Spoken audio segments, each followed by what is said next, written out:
আওয়ামী লীগ নেতা ও সাবেক শিল্প প্রতিমন্ত্রী কামাল আহমেদ মজুমদারকে রাজধানীর কাফরুল থানার একটি হত্যা মামলায় গ্রেপ্তার দেখিয়ে কারাগারে পাঠানোর নির্দেশ দিয়েছেন আদালত। সোমবার ১৩ জানুয়ারি ঢাকার চিফ মেট্রোপলিটন ম্যাজিস্ট্রেট আদালত এ আদেশ দেন।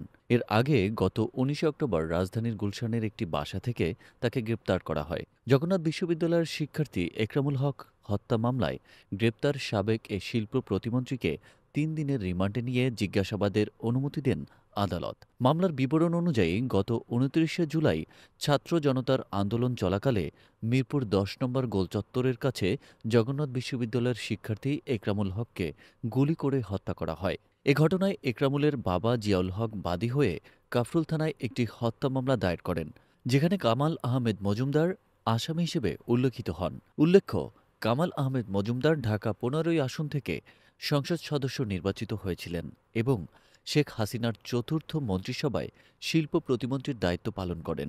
গত ৫ই আগস্ট সাবেক প্রধানমন্ত্রী শেখ হাসিনার দেশ ছাড়ার পর অন্যান্য মন্ত্রী, প্রতিমন্ত্রী ও সংসদ সদস্যদের মতো কামাল আহমেদ মজুমদারও আত্মগোপনে চলে যান। তার বিরুদ্ধে একাধিক মামলা রয়েছে।